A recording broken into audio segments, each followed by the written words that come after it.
اور اس کے بعد ڈونلڈ ٹرمپ کی جانب سے اعلان کیا جاتا ہے، اور یک طرفہ طور پر حال ہی میں اعلان کیا گیا ڈونلڈ ٹرمپ کی جانب سے کہ وہ ایگریمنٹ جو کہ 2015 میں کیا گیا تھا باراک اوباما کی جانب سے، اس کو وہ نہیں مانتے، اس کو وہ کینسل کرتے ہیں۔ اور اس کے اوپر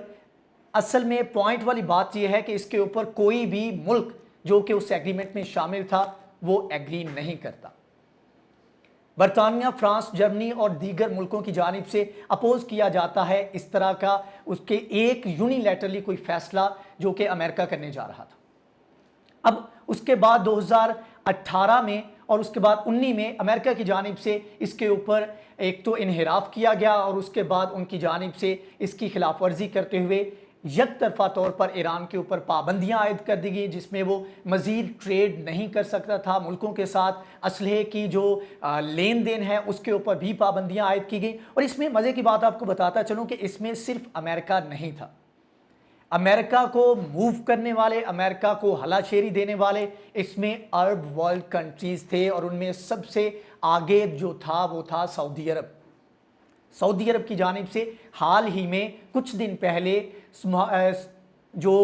وہاں پر جو ان کے رولر ہیں سلیمان، ان کی جانب سے یہ الزام عائد کیا جاتا ہے کہ دہشت گردی کے خلاف جو ہماری کوششیں ہیں ان کو سبوتاج کر رہا ہے ایران، اور دہشت گردی کا الزام عائد کیا جاتا ہے۔ اس لیے ان کی جانب سے مطالبہ کیا گیا کہ مزید پابندیاں عائد کی جائیں، اور وہ جو 2015 کا ایگریمنٹ تھا اس کو تھوڑا سا ایکسپینڈ کیا جائے، اس کا جو معاہدہ تھا اس میں بھی توسیع کی جائے، اور جو پابندیاں ہیں اس کو بھی بڑا کیا جائے اور مزید سخت کیا جائے۔ اس کے بعد جتنے دوسرے عرب کنٹریز تھے ان کی جانب سے بھی سپورٹ کیا گیا، اور ایران کے خلاف اب آواز اٹھتی نظر آ رہی ہے، جس میں جرمنی، فرانس، برطانیہ بھی شامل ہیں، اور وہ کہہ رہے ہیں کہ 2015 کا جو معاہدہ تھا اس کی پاسداری کی جائے اور ایران کو اسی حساب سے چلنا چاہیے۔ اب آ جائیں ایران کی طرف کہ ایران کا اس تمام تر معاملے میں کیا موقف ہے۔ ایران کہتا ہے کہ ایگریمنٹ ہوا تھا تمام پرماننٹ ممبرز کے بیچ میں، اور یورپی یونین بھی اس میں انوالو تھی، تو اس میں ضروری تھا کہ تمام جو بھی وہاں پر لوگ موجود تھے وہ اس عہد کی، اس جو بھی ایگریمنٹ ہوا تھا اس کی پاسداری کرتے،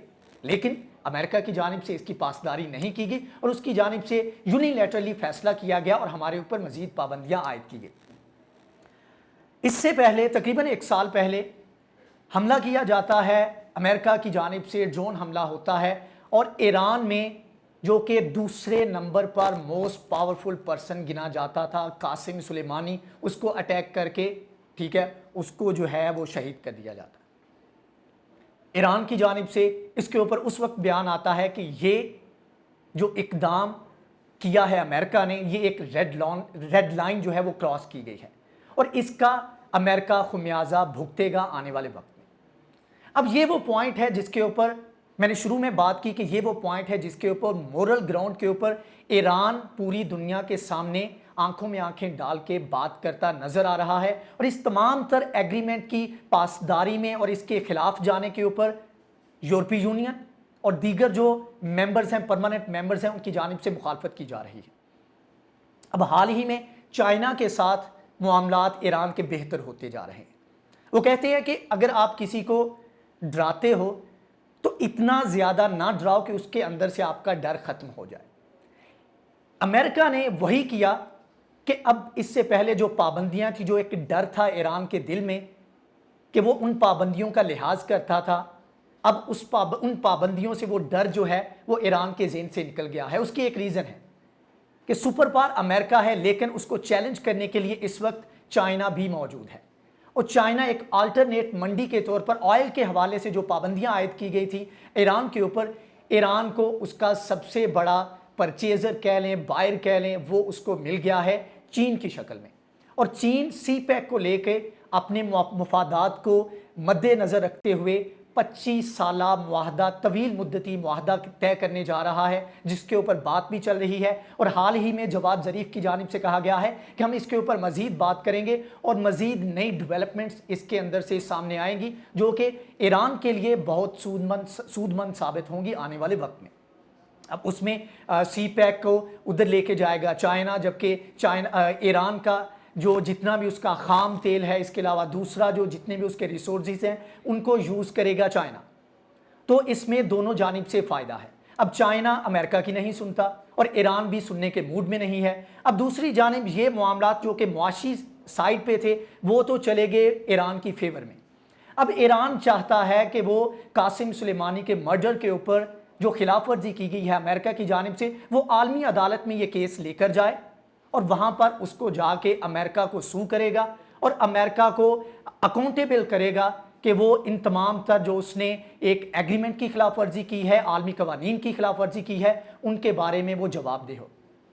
اگرچہ امریکہ سمجھتا ہے کہ وہ ان تمام تر چیزوں کے کسی بھی فورم کا وہ سپر پاور ہے تو کسی بھی فورم کو جواب دے نہیں، لیکن ایک بات ذہن میں رکھنی چاہیے، اگر ایران چلا جاتا ہے وہاں عالمی عدالت انصاف میں اور وہاں پر جا کے اپنا کلیم کرتا ہے اور امریکہ کو ایکیوز کرتا ہے اور وہاں پر کسی صورت میں عالمی عدالت انصاف یہ فیصلہ دے دیتی ہے کہ امریکہ کی جانب سے لائن کراس کی گئی، ریڈ لائن کراس کی گئی اور عالمی قوانین کی خلاف ورزی کی گئی، تو اس کا ایران کو شاید فائدہ ہو نہ ہو، لیکن ایک عالمی سطح پر امریکہ کو سبکی ضرور اٹھانی پڑے گی، جس کا فائدہ ایران بھی اٹھائے گا اور چائنا بھی، جو کہ ایک سپر پاور کی ٹسل میں ہے امریکہ اور چائنا آپس میں، تو چائنا بھی اس کا فائدہ اٹھانے کی کوشش کرے گا۔ تو عنقریب جلد ہی ایران کی جانب سے پلان کیا گیا ہے کہ وہ ہیگ میں جا کر وہاں پر عالمی عدالت انصاف میں امریکہ کو سو کریں گے اور اس کے بعد ڈونلڈ ٹرمپ اور ایران آمنے سامنے ہوں گے، جس میں دیکھنا ہوگا کہ جیت کس کی ہوتی ہے اخلاقی سطح پر، اور اگر عدالت کا فیصلہ ایران کے حق میں آتا ہے تو ایران کے لیے یہ ایک کئی عرصے کے بعد بہت بڑی جیت ہوگی۔ اس تمام تر جو صورتحال ہے اور تمام تر جو آنے والے دنوں میں ڈیولپمنٹس ہو رہی ہیں، اس کے اوپر مزید آپ کو اپڈیٹ کرتے رہیں گے۔ اگر آپ کو لگتا ہے کہ اس ویڈیو میں امپروومنٹ کی ضرورت ہے، اس کے اوپر آپ اپنا فیڈ بیک دینا چاہتے ہیں، یا کوئی ایسا ٹاپک جس کے اوپر عرب ورلڈ میں آپ چاہتے ہیں کہ اس کے اوپر بات کی جائے، تو فیڈ بیک ہمیں دیجئے، کامنٹ کیجئے اور ہمارے چینل کو سبسکرائب کریں، لائک کریں، شیئر کریں، اور اگلی ویڈیو میں نئے ٹاپک کے ساتھ حاضر ہوں گے۔ تب تک کے لیے اللہ حافظ۔